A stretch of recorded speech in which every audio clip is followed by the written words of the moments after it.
Hapa Mungu ananena na Samueli, anamwambia kwamba nilikuwa nimekuahidi katika nyumba yako ya kwamba utahudumu katika madhabahu yangu milele, wewe pamoja na watoto wako katika kabila yako. Nyinyi ndio mtakuwa mnatenda kazi katika nyumba yangu. Lakini sasa Mungu ananena na Samueli kama ameshikwa na hasira. Anasema ni kweli nilikuwa nimekuahidi, lakini wakati huu hayo maneno yameniondoka tayari. Bwana Yesu asifiwe. Nilikuwa nimeahidi ya kwamba utatumika katika nyumba yangu, lakini sasa nimeondoa hayo maneno ya kwamba hautatumika tena, kwa sababu tayari Mungu ameondoa Roho wake Mtakatifu kwa Samueli. Bwana Yesu asifiwe. Mungu ameondoa kibali katika nyumba ya Samueli. Mungu ameondoa neema katika kabila cha Walawi. Yesu asifiwe. Kwa sababu Mungu alipochagua watu wa kumtumikia katika madhabahu, alisema ya kwamba katika kabila cha Walawi hao ndio watakuwa watumishi katika nyumba ya Mungu. Na ndiposa wakati ambapo Mungu alikuwa anagawa shamba katika nyumba ya wana wa Israeli, Biblia inasema na watu Walawi hawakupangwa mahali popote, kwa sababu Mungu alikuwa amewafanya kuwa warithi katika hekalu yake. Bwana Yesu asifiwe. Lakini hawa Walawi, watu ambao wanamtumikia Mungu, watu ambao wamepata kibali cha Mungu, watu ambao wamepata neema ya Mungu, wakawa na mazoea katika madhabahu ya Mungu ya kwamba anasema acha tutende dhambi kwa sababu neema inatubeba. Bwana Yesu asifiwe. Neema inatutosha, tayari tumepokea kibali cha Mungu. Tayari Mungu ameshatuahidi tutatumika katika nyumba yake milele. Na tunasema Mungu anapoahidi ni lazima ahadi yake katimie. Bwana Yesu asifiwe. Lakini katika nyumba ya Eli ambaye ni mtumishi wa Mungu, Biblia inasema na huyu Eli alimtumikia Mungu. Tunapotazama vizuri ni Eli aliyezungumza na Hana akamwambia, na acha Mungu akutane na mahitaji yako. Acha Mungu akutane na haja ya moyo wako. Ukisoma katika sheria, katika kitabu cha Mungu cha Samueli, Biblia inasema na huyu Eli akawa anamuombea Hana, akiwa anakuja nyumbani, akiwa anakuja kanisani na Elkana, anamwambia kwa sababu umemleta Samueli katika nyumba ya Mungu, acha Mungu akupatie baraka zingine nyingi. Lakini sasa tunapotazama neno la Mungu, Mungu amekasirishwa na nyumba ya Eli, mtu ambaye Mungu amemchagua, mtu ambaye Mungu amempa kibali, amekasirishwa na nyumba ya Eli. Kwa sababu watoto wa Eli walitenda dhambi sana mbele za Mungu. Walitenda dhambi sana machoni pa Mungu. Walikuja kanisani, walilala na wasichana ambao walikuwa wanafanya kazi katika madhabahu. Wakati wana wa Israeli wanaleta sadaka, watoto wa Eli wanasema ya kwamba acha tuchukue sadaka kwanza. Kabla upatie Mungu, acha tuchukue kwanza. Kwa sababu kuna mazoea katika nyumba ya Mungu. Bwana Yesu asifiwe. Na Mungu anasema na nyakati hizo sauti ya Mungu ilikuwa imenyamaza. Hakuna nabii ambaye aliinuka mahali pale. Hakuna mtumishi ambaye alinenewa na Mungu, kwa sababu matendo machafu, maovu yalikuwa yamejaa kanisani. Bwana Yesu asifiwe. Maovu yalikuwa yamejaa kanisani. Mungu anashindwa, nitashuka wapi? Nitazungumza na nani? Kwa sababu tukisoma kitabu cha Isaya, Mungu ametuahidi mambo makuu. Mungu ametuahidi mambo mazuri. Na anasema ya kwamba njooni tusemezane. Hata kama dhambi zenyu zimekuwa nyeusi, mimi Mungu nitazisafisha. Lakini hapa mahali Mungu anatazama, anaona dhambi imekuwa nyingi kabisa.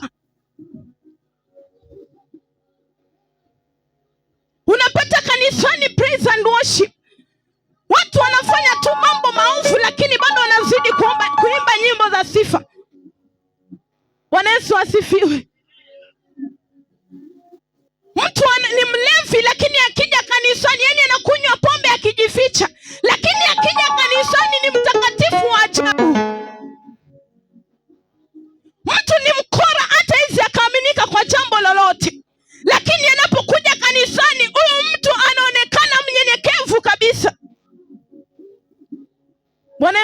asifiwe. Ukitazama unasema kila mtu hapa, sisi wote tunaenda mbinguni, lakini Mungu akifunua mambo ambayo watu wa Mungu wanatenda, niposa hata duniani tunadharauliwa. Unapata mtu anasema na ile siku ya mwisho kanisani au watu ambao wanajiita wokovu ndio watatumika kama kuni za kuchoma watu wengine. Ni kwa sababu hata taifa inatuangalia duniani, tunatazama wanashindwa, na hao watu wameokoka Bwana Yesu asifiwe. Hao watu wameokoka kweli. Makanisani siku hizi hatuhubiri injili ya utakatifu, tunahubiri injili za baraka, lakini tunasahau ya kwamba ni lazima ukawe mtakatifu mbele za Mungu.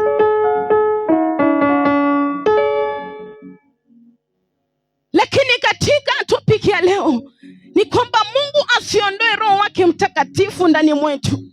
Sijui kama ushawahiona mtu ambaye ana Roho Mtakatifu, mtu ambaye alikuwa akihubiri, alikuwa akiomba mpaka unaona kweli vitu zinatendeka, lakini imefika mahali sasa neema haipo tena. Sijui kama ushakutana na mtu kama huyo. Bwana Yesu asifiwe. Sasa Mungu ananena na Eli na anamwambia ya kwamba nilikuwa nimekuahidi utafanya kazi katika nyumba yangu. Kwa sababu tukitazama vizuri tunaona ya kwamba Mungu alichagua kabila ya Walawi watumike katika nyumba ya Mungu, na kuna sadaka ambayo alisema na hii sadaka itapeanwa Walawi kwa sababu wanafanya kazi katika nyumba yangu. Lakini sasa Mungu anamchagua mtu ambaye anaitwa Samueli, atoki katika nyumba cha Walawi, lakini anatoka katika nyumba ambayo ni kabila cha Ephraimites. Bwana Yesu asifiwe. Mungu asiondoe Roho wake Mtakatifu juu yetu. Mungu asiondoe Roho wake Mtakatifu juu yetu, kwa sababu hiyo ndio inaenda kuwa ombi letu siku ya leo. Mungu alikuwa amemwahidi Eli na akamwahidi ya kwamba hata watoto wa Eli watakuwa wanafanya kazi katika madhabahu, lakini kwa sababu ya makosa ya hao watoto, Mungu sasa neema yake inaisha katika nyumba hiyo. Ukitazama jinsi familia ilivyoangamia, hata mwenyewe utakuwa na huruma. Biblia inasema na Mungu alikuja na akaangamiza watoto wa Eli wote ambao walikuwa wawili, akawaangamiza wote. Na wakati Eli aliposikia watoto wake wamekufa, na alipokuwa ameketi katika ile kiti, na akaanguka chini na shingo kikavunjika, na hivyo ndivyo akafariki. Wake wa watoto wa Eli walikuwa wako na mimba. Waliposikia ripoti ya kwamba waume wao wamekufa na baba mkwe pia amekufa, wakaenda katika ile uchungu wa kuzaa. Na walipokuwa wanazaa, na Mungu, Biblia inasema na tena wakakufa katika hiyo uzao. Ni kwa sababu neema ilikuwa imeondoka, ni kwa sababu kibali cha Mungu kilikuwa kimeondoka. Ndiposa Mungu anaamua angamize hiyo familia, angamize hiyo generation, akainue mtu ambaye ni mwaminifu katika madhabahu yake. Bwana Yesu asifiwe. Tunapojitazama tukija kuabudu Mungu, kwenda ikawa tunaona ni kama tunafanyia Mungu kitu cha maana sana, ni kama tunafanyia Mungu favor. Lakini Mungu akuhitaji wewe niposa aitwe Mungu. Sijui kama tunaelewana. Mungu akuhitaji, pasipo wewe bado Mungu ataitwa kuwa Mungu. Bwana Yesu asifiwe. Sio kibali ambacho tunafanyia Mungu.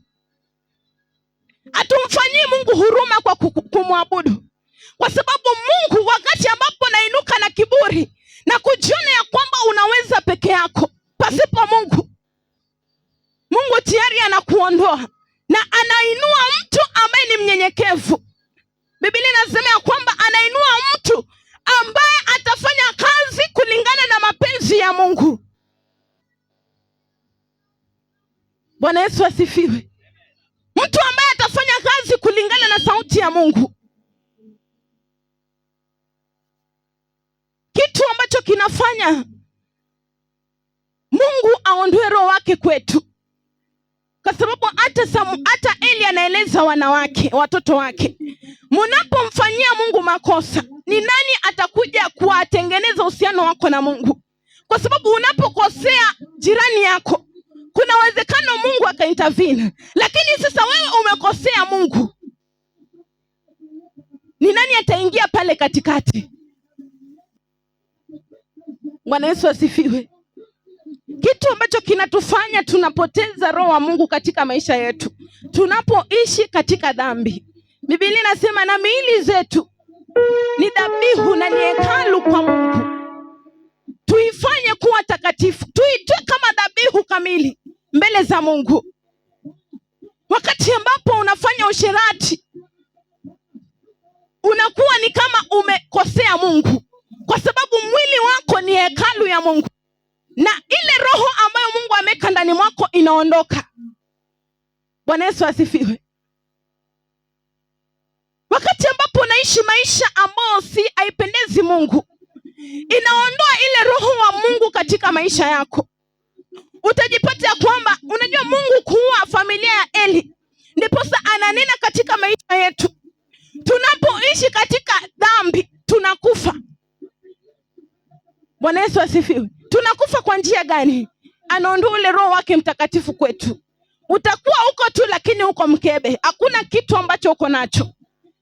Utakuwa unajiuliza, kwa nini siombi? Ni kwa nini hata nikisoma Biblia sielewi? Ni kwa sababu roho wa Mungu amekuondoka.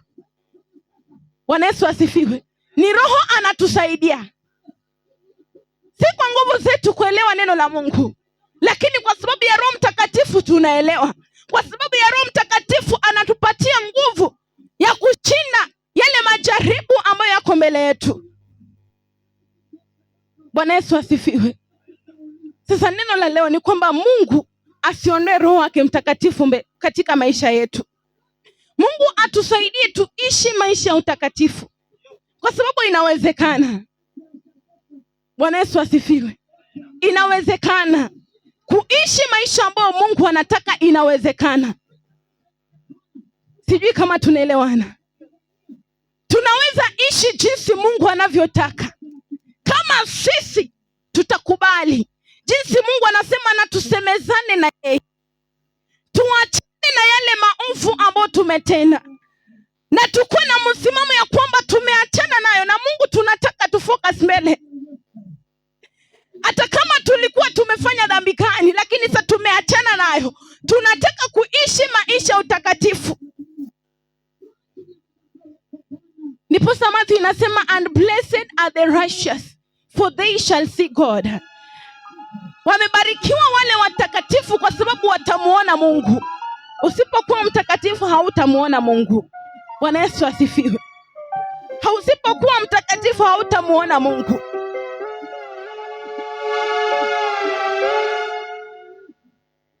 Mungu asiondoe Roho wake Mtakatifu katika maisha yetu. Mungu asiondoe Roho wake Mtakatifu katika maisha yetu, kwa sababu hiyo ndio tegemeo ambayo tuko nayo. Walimtuma Yesu. Alipomtuma Yesu duniani wakamuua. Mungu akamua, acha niachilie Roho Mtakatifu ambaye hakuna yote anaweza kumwangamiza, na akatupatia Roho Mtakatifu. Hata ukitaka hauwezi. Bwana Yesu asifiwe. Mungu ametupatia Roho Mtakatifu tuishi maisha ya utakatifu. Sisi wote tunajijua vizuri. Kila mtu anajua nguvu zake, anajua udhaifu wake. Lakini sasa tunataka tusimame kwa miguu yetu. Tunataka tukuwe na msemo mmoja ya kwamba tunataka tuishi maisha ya utakatifu. Haijalishi chochote ambacho kinakuja mbele, lakini tunataka tuishi maisha ya utakatifu.